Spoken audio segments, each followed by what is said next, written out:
এমিরছড়া হজরত ইমাম আজম আবু হানিফা রহমতুল্লাহি আলাইহি স্মৃতি সংসদের উদ্যোগে ১৩তম পবিত্র শুহাদায়ে কারবালা স্মরণ আজিমুশান মিলাদ মাহফিল অনুষ্ঠিত। ৩ জুলাই বৃহস্পতিবার ডেমিরছড়া পশ্চিমপাড়া জামে মসজিদ মাঠ প্রাঙ্গণে মিলাদ মাহফিল অনুষ্ঠিত হয়। চট্টগ্রামের রাঙ্গুনিয়া বেতাগী ডেমিরছড়া হজরত ইমাম আজম আবু হানিফা রহমতুল্লাহি আলাইহি স্মৃতি সংসদ এলাকাবাসী ও প্রবাসীদের যৌথ উদ্যোগে ১৩তম আহলে বাইতের স্মরণে পবিত্র শুহাদায়ে কারবালার আজিমুশান মিলাদ মাহফিল অনুষ্ঠিত সম্পন্ন হয়।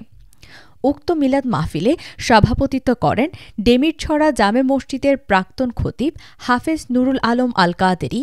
প্রধান বক্তা হিসেবে উপস্থিত ছিলেন প্রতিষ্ঠাতা ইমাম আদম রহমতুল্লাহি আলাইহি রিসার্চ সেন্টার ও সাকলাইন প্রকাশন মুফতি মাওলানা মোহাম্মদ শহীদুল্লাহ বাহাদুর। আমার আমল সম্পর্কে জিজ্ঞাসা করবে, পরিচয় সম্পর্কে জিজ্ঞাসা করবে। আমি বলবো, মাওলা, আমি তোমার হাবিবের নাতি ইমাম হুসাইনের পক্ষে শহীদ হওয়া আব্দুল ওয়াহাবের স্ত্রী। আরেকটু ধরে বলা যাবে কি? সুবহানাল্লাহ। সত্যিকারের উত্তরসূরি হতে চাই কি চাই না? কি বলে ভাইরা বলেন, হতে চাই কি চাই না?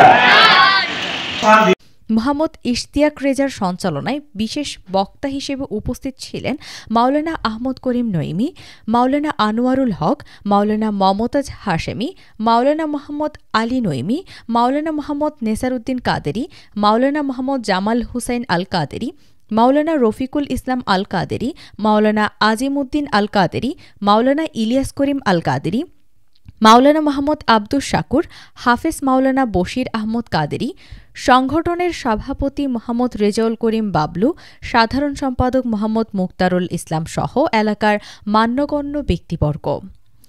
দোয়া, মোনাজাত ও মিলাদ কিয়ামের মাধ্যমে বিশ্বের মুসলিম উম্মাহর জন্য শান্তি কামনায় দোয়া করা হয়। এ মাহফিলের উদ্দেশ্য শুধু ইতিহাস স্মরণ নয়, বরং সত্য, ত্যাগ ও আদর্শিক জীবনের অনুপ্রেরণা গ্রহণ করা। কারবালার প্রান্তরে যারা শাহাদাত বরণ করেছেন তাদের স্মরণে আমাদের এই প্রার্থনা মুখর ও হৃদয়গ্রাহী আয়োজন। আসুন আমরা সবাই একনিষ্ঠ হৃদয়ে কারবালার সুখগাথা স্মরণ করি। হজরত ইমাম হুসেন রাদিয়াল্লাহু তাআলা আনহু ও আহলে বাইতের ত্যাগের শিক্ষা হৃদয়ে ধারণ করি এবং মুসলিম উম্মাহর ঐক্য, সংহতি ও আল্লাহর সন্তুষ্টির পথে নিজেদের উৎসর্গ করি।